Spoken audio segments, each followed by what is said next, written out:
Hello students. सो हमने last video में अपना कवर किया था न्यूटन्स फर्स्ट लॉ तक कवर किया था।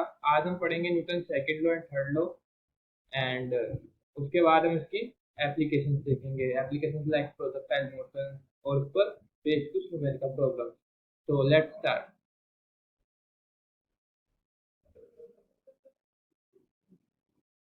तो ये हमारा क्वेश्चन था, मैंने लास्ट लास्ट क्लास में दिया था। आई होप आप सबने अटेम्प्ट किया होगा। इसका आंसर सिंपल था। तो इस क्वेश्चन में पूछा था हमसे, can a body have zero velocity and finite acceleration. यानी कि क्या ऐसा पॉसिबल है कि उसकी वेलोसिटी जीरो हो और एक्सीलरेशन कुछ वैल्यू हो, एक्सीलरेशन फाइनाइट हो। तो इसका आंसर होगा यस। हाउ? यानी कि वेलोसिटी जीरो होते हुए उसमें एक्सीलरेशन है, जो कि कैसे? आप सबने पढ़ा होगा ये। वैसे आज हम पढ़ने वाले हैं इसमें एप्लीकेशन है प्रोजेक्टाइल मोशन। प्रोजेक्टाइल मोशन पे क्या होता है, ये भी अपने टॉप मोस्ट पॉइंट पर होता है। तो यहाँ पर इसका वर्ड, इसमें वेलोसिटी कितनी होती है, यहाँ पर जीरो होती है और एक्सप्रेशन कितनी होती है, यहाँ पर जी के बराबर होती है। तो ऐसा केस पॉसिबल है जहाँ पर हमारे पास वेलोसिटी क्या हो, जीरो हो, और एक्सप्रेशन क्या हो, कोई भी फाइनाइट वैल्यू। ठीक है, तो शुरू करते हैं आज का टॉपिक। आज हम पढ़ेंगे Newton second law. Newton second law क्या बताता है? Newton second law, first law ने क्या बताया था कि अगर हमारे पास कोई चीज रेस्ट पर है तो वो रेस्ट पर रहेगी, और अगर वो मोशन में है तो वो मोशन में रहेगी अनटिल और unless an external force is acted on it, यानी कोई बाह्य फोर्स ना लगाया जाए। तो इसी के बेसिस पर सेकंड लॉ क्या था? सेकंड लॉ उसने बोला ना चेंज करना। तो यहाँ पर अगर हमारे पास स्टेट को हम चेंज कर रहे हैं तो किस तरीके से चेंज कर रहे हैं? तो स्टेट चेंज करने के लिए हमने क्या किया था, एक फोर्स लगाया था। तो उस फोर्स के वैल्यू में बताया न्यूटन सेकंड लॉ ने क्या बताया, देखो उसका स्टेटमेंट क्या था। The time change,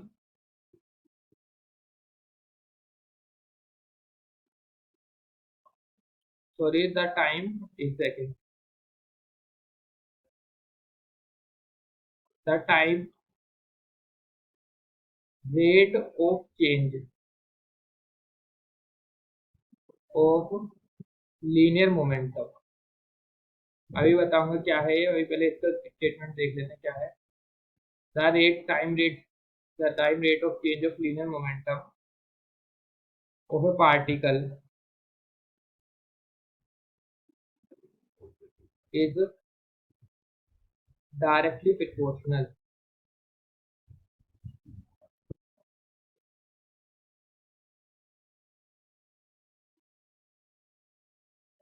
directly proportional to the force applied on the particle, and it takes place in the direction of force। तो मैं नोट्स भी साथ के साथ ही लिखूंगा। जैसे कोई टॉपिक होगा तो उसके नोट्स, उस टॉपिक में क्या क्या नोट्स हम लिख सकते हैं, क्योंकि हमें एग्जाम में लिखना होता है, तो वहां पर लिखने के लिए साथ साथ नोट्स नहीं से कवर करते हुए चलेंगे। तो न्यूटन सेकंड लॉ क्या बोलता है कि the rate of change of linear momentum of a particle is directly proportional to the force applied on the particle and it takes place in direction of force. इसका मतलब क्या है कि जो rate of change of momentum यानी dp upon dt is directly proportional to है force के, और विद डायरेक्शन, जिसकी डायरेक्शन किधर होगी, इधर हम फोर्स लगा रहे हैं। सपोज करो मेरे पास एक बॉडी है, इसका मास हमारे पास m है, और ये अभी रेस्ट पर थी, हमने इस पर लगाया f। तो इधर फोर्स लगाया तो इसकी डायरेक्शन किधर होगी, मूवमेंट ऑफ डायरेक्शन इधर होगी। तो ये किधर मूव करेगा, इस डायरेक्शन में करेगा, तो डायरेक्शन इसकी इधर होगी। ठीक है, अब देखो dp by D T direction proportional to F है। तो हम यहाँ से इसको सोल्व करेंगे, dp बाई डी टी जब प्रोपोर्शनलिटी कांस्टेंट रखता है तो ये कांस्टेंट आता है, let's say k F vector. ठीक है, वेयर k क्या है हमारे पास, कांस्टेंट है। और जब इस कांस्टेंट की वैल्यू फाइंड आउट की, तो कांस्टेंट की वैल्यू इन एम के एस और एस आई सिस्टम में जो के होता है वो आया था हमारे पास 1। तो यहाँ से dp बाई dt कितना हो जाएगा, dp by dt is equal to F. तो यहाँ से हम यही बोल सकते हैं कि the rate of change of momentum is directly equal to the force applied on it. ठीक है, तो यहाँ पे रेट ऑफ मोमेंटम ही वेक्टर होगा। ठीक है, इसके बाद हमें पता है बट लीनियर मोमेंटम क्या होता है, अगर मैं वेक्टर फॉर्म में देखूं लीनियर मोमेंटम क्या होता है, मास, मास तो एक स्केलर क्वांटिटी है इनटू वेलोसिटी। ठीक है, और हमारे पास, तो हमारे पास इस वैल्यू को यहाँ पे पुट करेंगे तो यहाँ से आ जाएगा हमारे पास F vector is equal to D upon D T into M V. So mass पर तो डिपेंड करेगा ही नहीं, मतलब रेट ऑफ चेंज किसका होगा, वेलोसिटी का हो जाएगा, D V upon D T. Mass पर डिपेंड करेगा, मेरा मतलब ये नहीं था, मेरा मतलब ये था कि यहाँ पर ये डिफरेंशिएशन किसका होगा, सिंपल वेलोसिटी का होगा। तो यहाँ से एफ इज इक्वल टू क्या आ जाएगा, एम इंटू ए। अब ये ए कैसे आया, कल ही मैंने बताया था कि एक्सप्रेशन को क्या लिखते हैं हम, सिंस एक्सप्रेशन क्या होता है हमारे पास, D V upon D T. तो यहाँ से फोर्स किसके बराबर होता है, मास इंटू एक्सलेशन से। तो इन स्केलर फॉर्म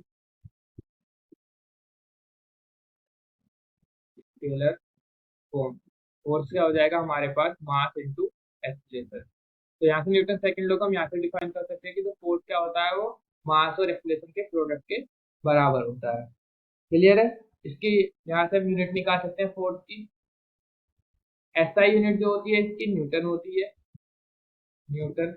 ये कौन सी यूनिट है इसकी, एसआई यूनिट। और एमकेएस में जो होगी वो होती है इसकी मास की होती है किलोग्राम, और एक्सलेशन की कितनी होती है, मीटर पर सेकेंड। ठीक है, इसके हम डायमेंशन भी निकाल सकते हैं। डायमेंशन क्या होगी इसकी, एम एल टी माइनस। ठीक है, तो ये तो यहाँ तक का न्यूटन सेकेंड लॉ। नेक्स्ट बात करते हैं हम न्यूटन थर्ड लॉ। तो न्यूटन थर्ड लॉ बहुत ही सिंपल है। क्या है इसका स्टेटमेंट, इसका स्टेटमेंट है हमारे पास, to each and every action, to each and every action there is always an equal and opposite, equal and opposite reaction. The action and reaction forces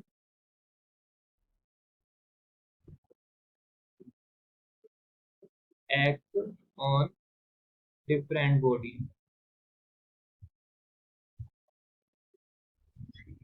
इसका मतलब क्या है, एग्जाम्पल के थ्रू समझेगा इसको। तो पहले क्या है statement, to each and every action, यानी कि हमने कुछ भी वर्क किया उसका हमेशा क्या होगा, there is always and equal and opposite reaction. ये हमारे डेली लाइफ में बहुत यूज होता है। सपोज करो हमारे पास एक वॉल थी यहाँ पर, ये हमारे पास वॉल है, और यहाँ पर तुम खड़े हो, तो तुमने क्या काम किया, इसको पुश किया, और ये वॉल हमारे पास फिक्स है। तो फिक्स है तो यहाँ पर तुमने फोर्स लगाया, सपोज करो 100 न्यूटन का फोर्स भी लगा दिया, तो ये क्या काम करेगा, ये फिक्स है तो ये तो जाएगा नहीं, लेकिन क्या होगा, 100 न्यूटन का तुमने इस बॉल पर फोर्स लगाया, तो इस बॉल ने भी क्या लगाया तुम्हारे ऊपर, 100 न्यूटन का फोर्स लगाया। ठीक है, तो जितना फोर्स तुमने लगाया दीवार पर इस डायरेक्शन में, उतना ही बॉल ने तुम पर अपोजिट डायरेक्शन में लगाया विद सेम मैग्नीट्यूड। देखो, और एक्शन किस पर हो रहा था, बॉल पर, रिएक्शन किस पर हुआ, तुम पर। तो इसका लाइन का मतलब ये था कि the action and reaction forces act on different bodies, यानी कि जो एक्शन और रिएक्शन होंगे वो दोनों डिफरेंट बॉडीज पर लग रहे होंगे। क्लियर है यहाँ तक, तो यहाँ तक हो गया न्यूटन थर्ड लॉ। अगर मैं इसको एक सिंपल वे में वेक्टर फॉर्म में डिफाइन करना चाहूँ तो वो किस तरीके से होगा,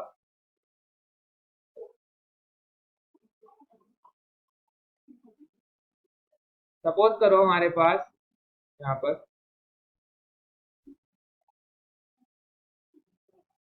एग्जाम्पल ही देखो, हमारे पास एक बॉडी है ए, एक बॉडी है बी। तो यहाँ पर इसको लिखने का तरीका, force on A by B, यानी कि फोर्स ए पर लगाया किसने, बी पर, force on A by B. अगर ए पर फोर्स बी ने इस डायरेक्शन में लगाया तो बी पर किधर लग रहा होगा फोर्स, रिएक्शन फोर्स इस डायरेक्शन में, force on B by A. तो हम कह सकते हैं, so with direction force on A B अगर वेक्टर इक्वल टू है force on B A, but direction क्या है, अपोजिट। माइनस साइन का रिप्रेजेंट कर रहा है कि दोनों डायरेक्शन क्या है, अपोजिट है।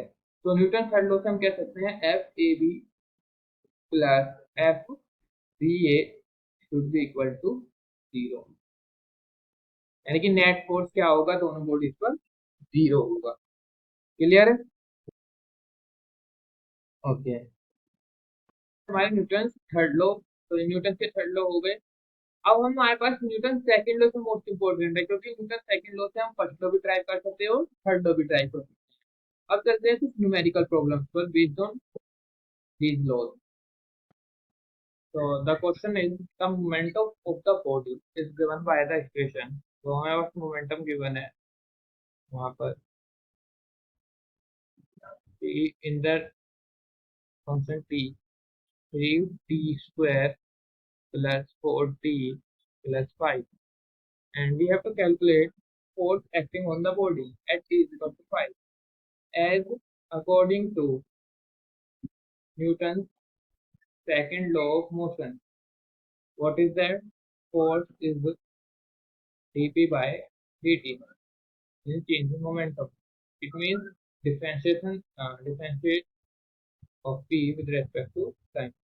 So d by dt 3t square plus 4t plus 5।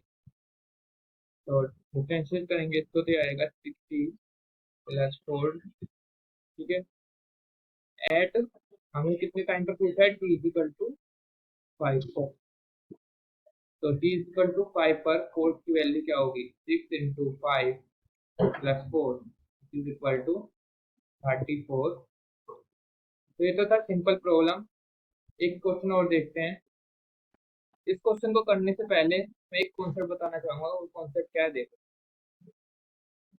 हमारे पास फोर्स जो होता था हमने देखा था rate of change of momentum का। तो फिर हमने यहाँ मोमेंटम की वैल्यू पुट करी तो आया D into M V upon D T.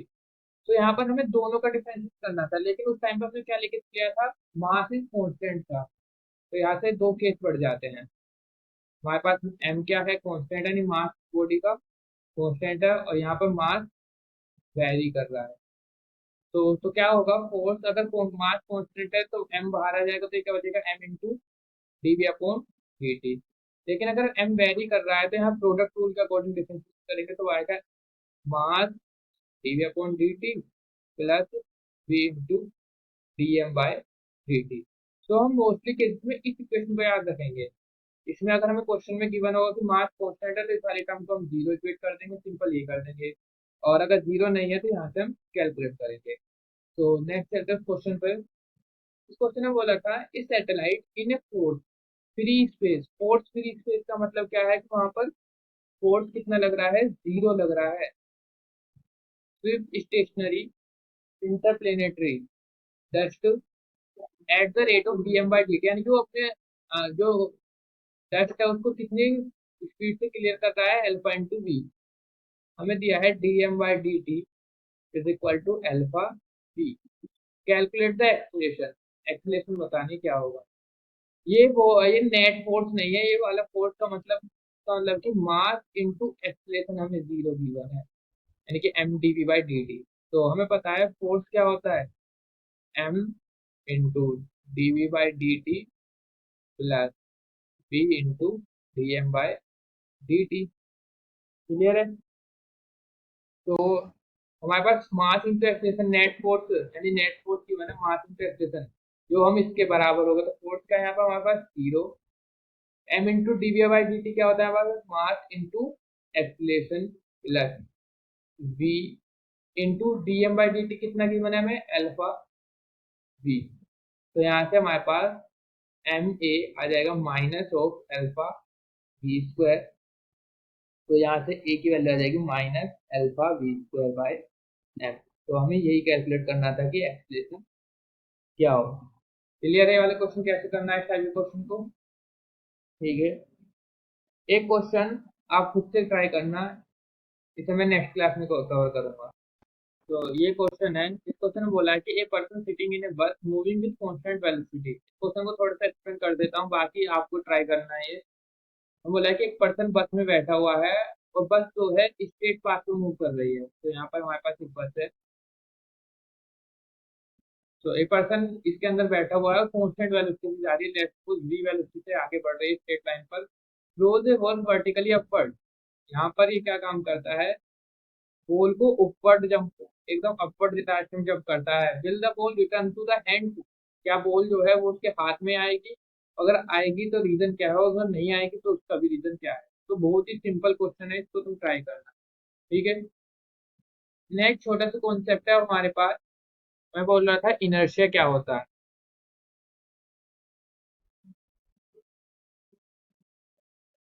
Inertia बस सिंपल कुछ नहीं है, प्रॉपर्टी है किसी भी ऑब्जेक्ट की। प्रॉपर्टी मतलब क्या, कि अगर मेरे पास कोई ऑब्जेक्ट है,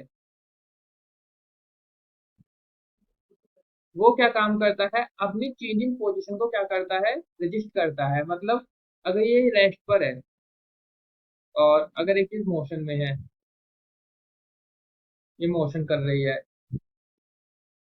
अगर हम इसकी चेंज पोजीशन को चेंज करना चाहें तो ये क्या काम करेगा, उसको रोकने की कोशिश करेगा। अगर मैं ये रेस्ट पर है तो मैं इसको मूवमेंट कोशिश कराने के लिए फोर्स लगा देता हूँ मूविंग के लिए। तो ये क्या काम करना चाहेगा, ये जब तक इसकी पॉसिबिलिटी होगी तब तक ये किस पर रहना चाहेगा, ये रेस्ट पर रहना चाहेगा। अगर कोई चीज मोशन में है तो मोशन में ही रहनी चाहिए। तो इनर्शिया क्या है, इनर्शिया ऑब्जेक्ट की ऐसी प्रॉपर्टी है जिसके कारण वो अपनी चेंजिंग पोजीशन में रजिस्ट करता है। इनर्शिया के दो कंडीशन, दो एग्जांपल अगर मैं बताऊं तो सिंपल बहुत ही लॉजिकल एग्जांपल है बस के। बस में क्या होता है, अगर अभी हमारे पास बस रेस्ट पर है, कोई पर्सन इसमें खड़ा हुआ है, तो क्या होगा, बस अभी रेस्ट पर थी, रेस्ट पर होने से क्या हुआ, हमारे पैर भी इससे बस से टच है और हमारी बॉडी बस से टच नहीं है। तो जैसे ही बस ने क्या काम किया, बस ने मूवमेंट किया, तो बस आगे की तरफ बढ़ी, तो हमारे पैर भी कहाँ बढ़े, आगे की तरफ बढ़े, क्योंकि वो उसके कांटेक्ट में थे। लेकिन हमारी बॉडी किस में नहीं थी, कांटेक्ट में नहीं थी। तो बॉडी क्या काम करेगी, जैसे मैंने बताया इनर लो इनर्शिया का बॉडी बॉडी किस पर रहना चाहेगी, रेस्ट पर रहना चाहेगी। लेकिन पैर किसके कांटेक्ट में है, बस के कांटेक्ट में है। तो बस क्या पैर हम मूव करेंगे आगे की तरफ, तो लगभग कुछ पोजिशन इस तरीके से बनेगी, हमारे पैर मूव कर रहे होंगे आगे की तरफ को, और हमारे पास फोर्स कुछ ऐसे लग रहा होगा। तो इसकी मतलब हमें क्या लग रहा है कि हमें पीछे की तरफ को क्या लगेगा, एक जर्क लगेगा।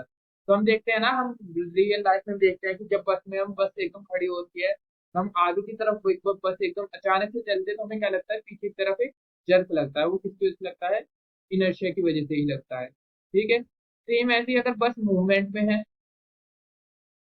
बस इस बार मूव कर रही है, तो इस बार पर्सन इस तरीके से खड़ा हुआ है, तो उसके फुट या पैर भी क्या कर रहे हैं, मूव कर रहे हैं। ठीक है, तो यहाँ से मूव कर रहे हैं, लेकिन उसका ऊपरी हिस्सा क्या है यहाँ पर, ये भी मूवमेंट में है अभी। ठीक है, अब क्या होगा, जैसे ही बस ने रेस्ट पर आई यानी ब्रेक लगाए, तो ब्रेक लगाते ही ये किस पर आएगी, रेस्ट पर आएगी। और ये रेस्ट पर आते ही हमारे फुट भी किस पर आना चाहेंगे, रेस्ट पर। तो फुट तो आ गए रेस्ट पर, लेकिन अकॉर्डिंग टू इनर्शिया बॉडी किस में रहना चाहेगी, अभी भी मोशन में, क्योंकि वो तो कहेगी मैं अभी मोशन में हूँ तो मुझे मोशन में ही रहने दो, मुझे रेस्ट पर नहीं आना। तो क्या होगा कंडीशन, कि हमारे पैर तो यहाँ पर रुक जाएंगे, लेकिन हमारी बॉडी कुछ इस तरीके से आगे की तरफ मूव कर जाएंगी, जिसकी वजह से हमें क्या लगता है, आगे की तरफ एक सर्कल। तो आई होप आपको ये इनर्शिया का कॉन्सेप्ट क्लियर हो गया होगा, बस सिंपल यही था। और भी एग्जांपल है इनर्शिया के, ऐसे ही जब बस एक राउंड वेव करते हैं, यानी कि किसी डायरेक्शन में मोड़ दिया तो हमें बाहर की तरफ फोर्स लगता है, वो अलग था, वो सेंटर ऑफ ग्रेविटी के कॉन्सेप्ट पर है। हम नेक्स्ट चलते हैं, एक छोटा सा कॉन्सेप्ट है वेट एंड मास। तो what is weight and mass, weight and mass.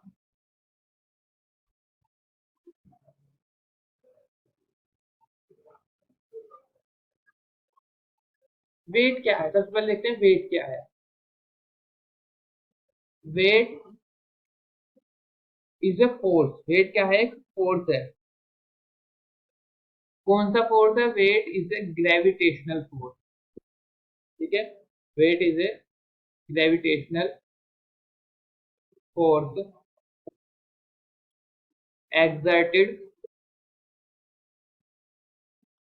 Bye earth, या जिस भी हम प्लेनेट पे खड़े हैं उस पर, अर्थ या planet on the body.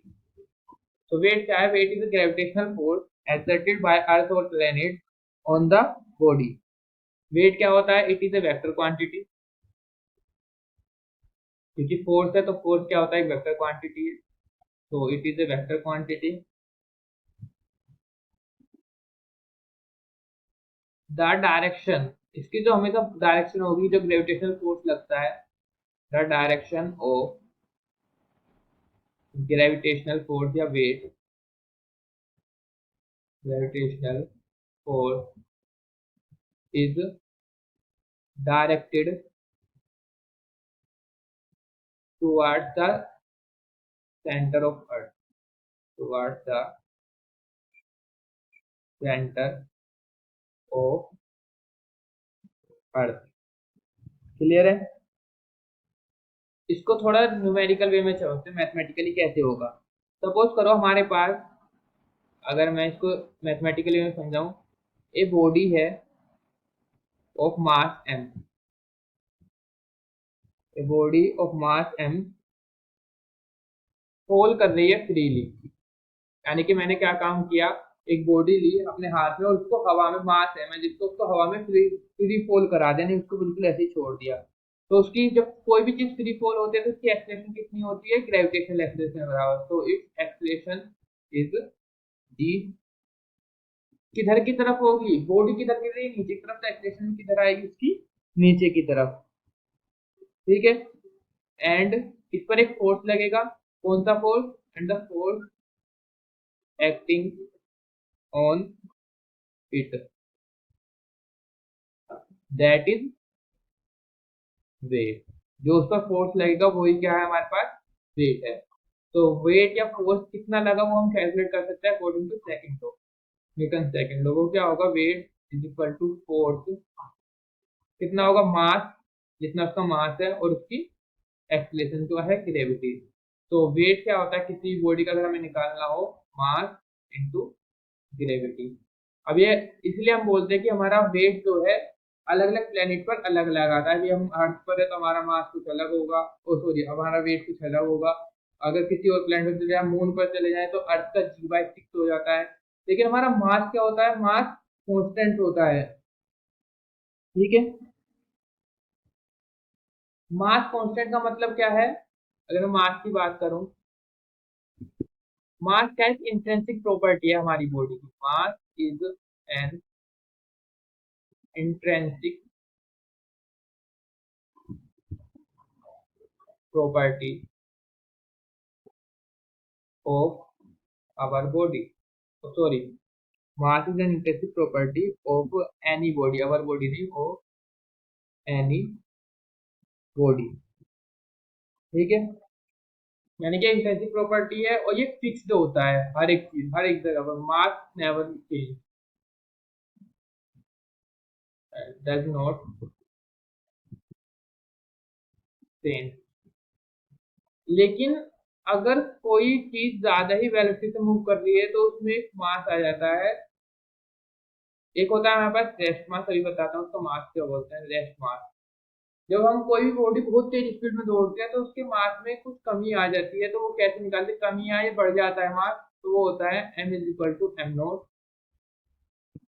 1 minus V square upon C square. So जब भी कोई मास हमारे पास है, कोई बॉडी बहुत ज्यादा स्पीड से मूव करती है तो उसके मास में चेंज हो जाता है, अदरवाइज वैसे हमारे पास मास क्या होता है, फिक्स्ड होता है। अब ये मास में चेंज हमें दिखता क्यों नहीं है, यहाँ देखो 1 minus P square by C square है, नीचे है 9 इंटू 10 की पावर 16। हमारी वेलोसिटी मैक्सिमम कितनी हो सकती है, 1 kilometre 2 kilometre per second, maximum to maximum 1000 kilometre per second, वो हो भी नहीं सकती। तो ये वाली वैल्यू जो आती है बहुत ही यहाँ पर अगर इसको हम डिवाइड करते हैं तो ये लगभग लगभग बराबर आता है, तो इस वजह से क्या होता है हमारे पास रेस्ट मास हमें अपने मास में चेंज नहीं दिखाई देता। ठीक है, क्लियर है वेट और मास का कॉन्सेप्ट। अब बात करते हैं एप्लीकेशन। तो एप्लीकेशन में हमारे पास सबसे पहले हमारे पास प्रोजेक्टाइल मोशन। तो what is projectile motion?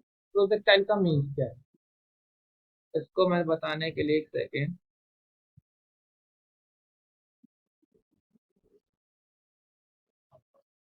Projectile क्या है?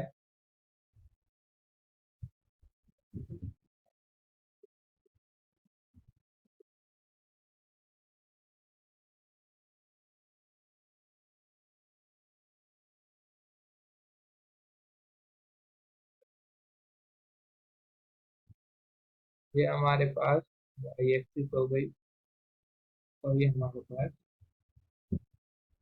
x axis. So what is projectile?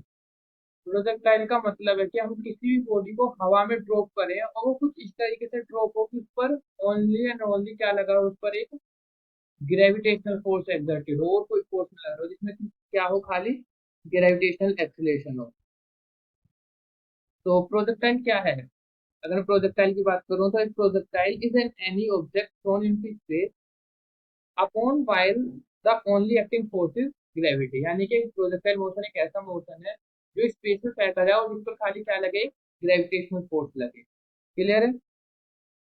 अब इसका मतलब ये नहीं कि उस पर कोई और फोर्सेस नहीं लगेंगे, उसको और फोर्सेस लगेंगे, लेकिन वो क्या होंगे, बहुत ही नेग्लिजिबल होंगे कंपेयर टू ग्रेविटी। ठीक है, जैसे एयर रेजिस्टिविटी लगेगी तो ये तो हम नेग्लिजिबल कर देते हैं। ठीक है। अब होता क्या है प्रोजेक्टाइल मोशन में, जैसे हमने यहाँ बॉडी को फेंका, तो इसकी कुछ कॉन्सेप्ट याद रखने हैं कि इसमें क्या क्या होता है। यहाँ से हमने यू स्पीड से कुछ बॉडी को ऊपर फेंका एट एन एंगल थीटा। ठीक है, तो इसको हम कंपोनेंट में ब्रेक करते हैं। यहाँ पर आएगा ये एक horizontal component you cos theta और एक वर्टिकल कंपोनेंट आएगा यू साइन थीटा। तो इसको हम दो पार्ट में डिवाइड करते हैं प्रोजेक्टाइल को, एक हॉरिजॉन्टल में मूव करते हुए चलेंगे और एक वर्टिकली। कोई भी इस पर न्यूमेरिकल प्रॉब्लम जाएगा तो हम उसका एक हॉरिजॉन्टल पार्ट मूव कर देंगे और एक वर्टिकली पार्ट को देखेंगे। तो होता क्या है देखो, अगर मैं इसको एकदम क्लियर समझाऊं, यहाँ से बॉडी ऐसे मूव करना शुरू हुई, यहाँ पर अगर हम हमारे पास ये बॉडी यहाँ पर आ गई, सपोज करो यहाँ आई, तो इस पर हॉरिजॉन्टल में कितनी वेलोसिटी हो रही होगी उसकी, यू कोस थीटा। क्यों? हॉरिजॉन्टल में कोई भी वेलोसिटी चेंज तो नहीं हुई, क्योंकि हॉरिजॉन्टल में एक्सेलरेशन क्या होती है, जीरो होती है, और वर्टिकली में एक्सेलरेशन क्या होती है, जी, या मैं डिफाइन करता हूँ माइनस जी का मतलब हमेशा नीचे की तरफ होगी। तो यहाँ पर इस पर एक क्या लग रही होगी, एक एक्सेलरेशन लग रही होगी जी। ठीक है। अब वर्टिकली में क्या डायरेक्शन होगी होगी इसकी, ऊपर की तरफ।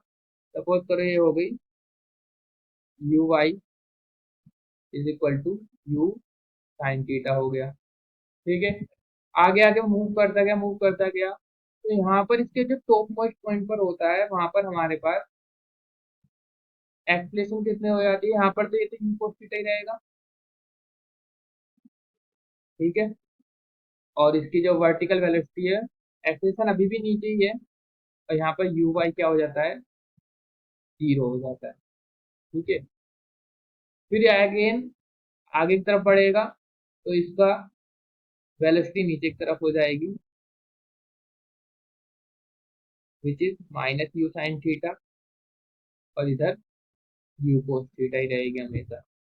यहाँ पर आकर भी हमारे पास ये यू cos थीटा और यहाँ पर ये यू साइन थीटा। तो क्लियर है ना, कैसे कैसे इसका पाथ मूव कर रहा है, तो कुछ इस तरीके से मूव करता है कि हॉरिजॉन्टल वेलोसिटी वही रहती है जो स्टार्टिंग में थी यू cos थीटा, और वर्टिकल वेलोसिटी चेंज होती रहेगी यू साइन थीटा। इसके डेवलपमेंट पॉइंट पर जाकर वर्टिकल वेलोसिटी कितनी हो जाती है, जीरो हो जाती है। ठीक है, अब यहाँ पर हमें क्या देखना है, हमें इसका पाथ डिफाइन करना है कि इसका पाथ कैसा होगा। तो पाथ डिफाइन करने के लिए हमें इसकी इक्वेशन देखनी होगी। हमें दिख तो रहा है कि पैराबोलिक है, लेकिन इसको वेरीफाई कैसे करें? तो इसके लिए हमें तीन इक्वेशन आनी चाहिए, इक्वेशन ऑफ मोशन। वो क्या होती है, v is equal to U minus G T. अब यहाँ माइनस जी क्यों लिया है, क्योंकि जी क्या लग रहा है नीचे की तरफ, इसलिए मीन्स अगर इसकी फॉर्म देखें तो होते हैं यू प्लस AT। तो यहाँ पर हमारे एक्सप्रेशन क्या है, माइनस डी, यानी नीचे की तरफ और सी है, तो V is equal to U minus D T. दूसरी जो होगी वो H is equal to U T minus half V T square, and third जो होगी V square is equal to U square minus two D है। तो हम इसमें तीन इक्वेशन यूज कर रहे होंगे किसी भी पैराबोलिक पार्ट में डालने के लिए। अब देखो क्या होगा, चलते हैं नेक्स्ट कॉन्सेप्ट पर इसके। तो इसमें तीन चीज है हमारे पास। हवा में हुआ ये, कितनी देर ये हवा में रहा, तो उसको बोलेंगे हम टाइम ऑफ फ्लाइट। एक तो ये निकालना है हमें टाइम ऑफ फ्लाइट, ठीक है। फिर इसकी इक्वेशन निकालनी है, इक्वेशन ऑफ पाथ बताओ, एंड देन इसकी ये हॉरिजॉन्टल रेंज निकालने, इसको बोलते हैं हम रेंज, और मैक्सिमम हाइट भी निकालेंगे उसमें। और ये जो इक्वेशन बोलते हैं इसको बोलते हैं इक्वेशन ऑफ क्रेजिक। तो हमें तीन चीजें इसमें फाइंड आउट करनी है। तो सबसे पहले हम निकालेंगे equation of trajectory. Equation of trajectory, ये इतना डीपली पढ़ने की जरूरत नहीं है, फिर भी अगर क्वेश्चन आ जाता है तो हमें इसका बेसिक पता होना चाहिए, क्योंकि हम हर चीज कहाँ से पढ़ेंगे, बेसिक से पढ़ेंगे। तो देखो, तो उसको समझने के लिए सिंपल पहले इनका डायग्राम बनाते हैं। डायग्राम में हमारे पास क्या है कि बॉडी है या ऑब्जेक्ट है जिसका मास m है, और उसको u वेलोसिटी से ऊपर फेंका गया और वो इस पाथ को फॉलो कर रहा है। तो कुछ डिस्टेंस यहाँ पर x पर और ये y पर, उसके कंपोनेंट मैंने देखा, उसका u cos थीटा हुआ, और कितने एंगल में फेंका गया, थीटा, और एक हुआ u sin थीटा। तो सबसे पहले हम किसकी इक्वेशन ऑफ ट्रेजेक्टरी के लिए, इन हॉरिजॉन्टल, हॉरिजॉन्टल डायरेक्शन। अभी हमने देखा था एस इज इक्वल टू या एच इज इक्वल टू क्या था, you T minus half T T square. तो यहीं पे देखेंगे हम एक्स की जगह यहाँ पर क्या आएगा, एक्स, क्योंकि हॉरिजॉन्टल में कितना मूव करा, वो कितना मूव कर रहा है, X is equal to U X, यानी कि एक्स का मतलब एक्स में कितनी वेलोसिटी है इनटू टी, और ग्रेविटेशनल कितना है, जीरो।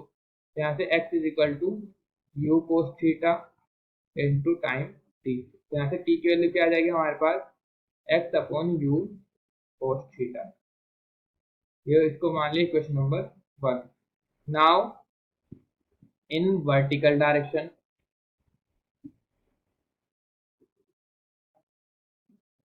वर्टिकल डायरेक्शन में क्या होगा, वर्टिकल डायरेक्शन में ऊपर की तरफ कितना गया, y, velocity u into Y, time t ही लगा, माइनस हाफ, क्योंकि यहाँ एक्सप्रेशन कितनी है, d है, इंटू टाइम का स्क्वायर।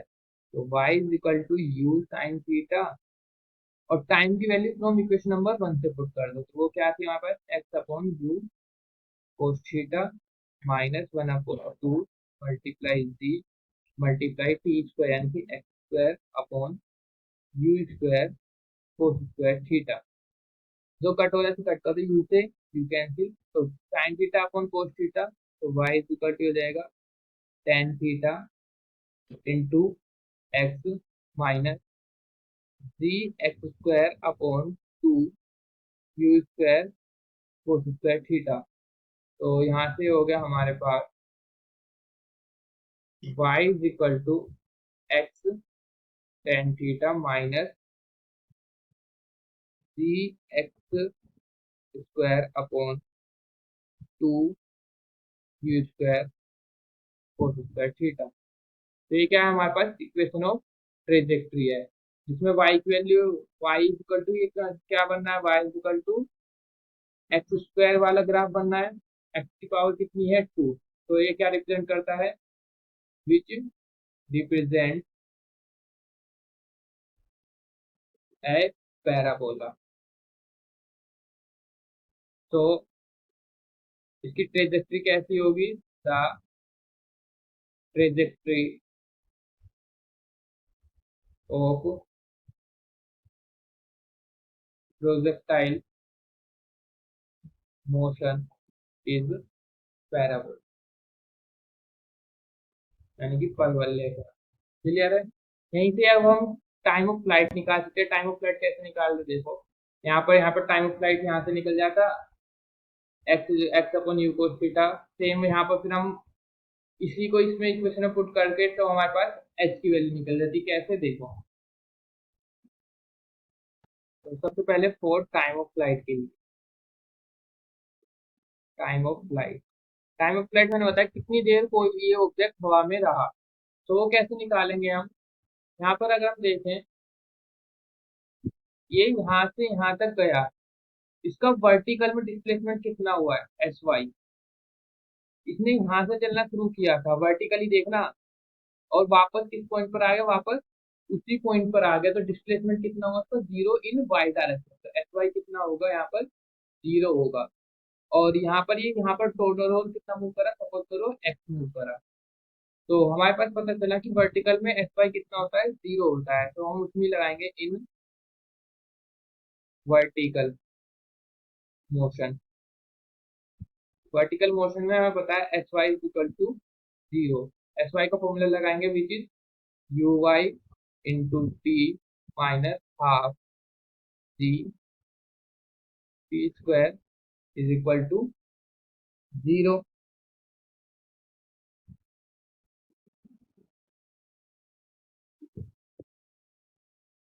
और यू वाई कितना होता है हमारे पास यहाँ से, U sine theta into T is equal to half G T square. One T से वन टी कैंसिल, तो यहाँ से आ गया हमारे पास time T is equal to two U sine theta upon G. तो इस टाइम ऑफ फ्लाइट कितना आया होगा, कैपिटल टी को नोट करते हैं, two U sine theta upon G. Clear है? ऐसे ही हम एक्स की वैल्यू निकाल सकते हैं हॉरिजॉन्टल रेंज। हॉरिजॉन्टल रेंज कैसे निकालेंगे वो देखते हैं। ये हमारे पास होगा हॉरिजॉन्टल रेंज।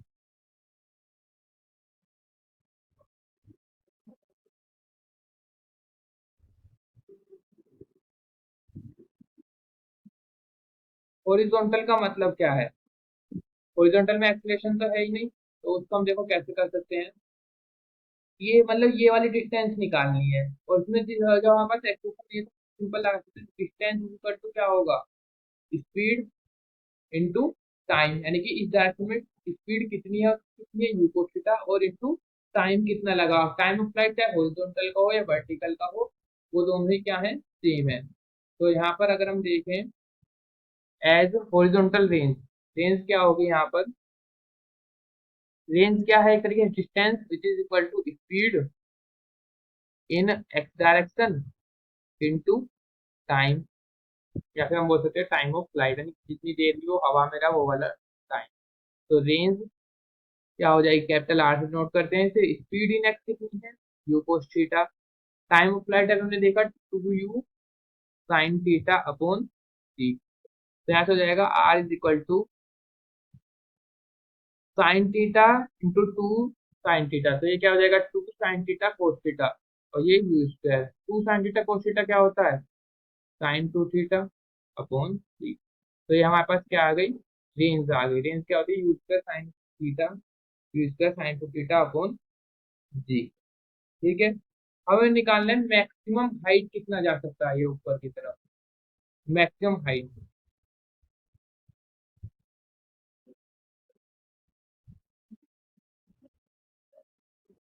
और मैक्सिमम हाइट के लिए हम equation of third motion use कर सकते हैं, विच इज अगर वाई डायरेक्शन में लगा है तो V square equal to U square minus two G H. ये एच ही क्या है, हमारे पास मैक्सिमम हाइट है।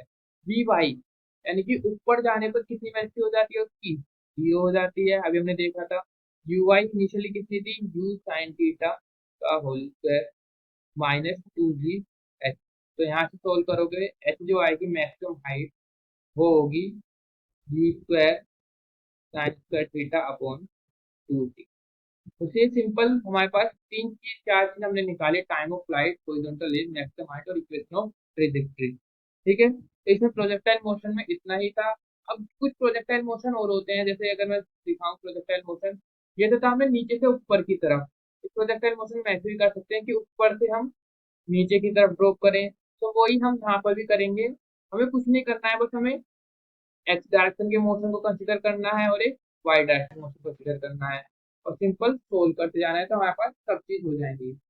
तो अब हम कल क्या देखेंगे इसमें, कल हम प्रोजेक्टाइल पर बेसिस कुछ प्रॉब्लम सोल्व करेंगे, और नेक्स्ट फिर फ्रिक्शन टॉपिक स्टार्ट करेंगे।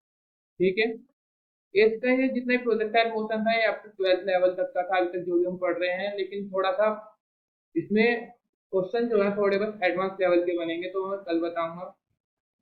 आई होप आपको अभी तक सब समझ में आ रहा होगा। तो थैंक यू।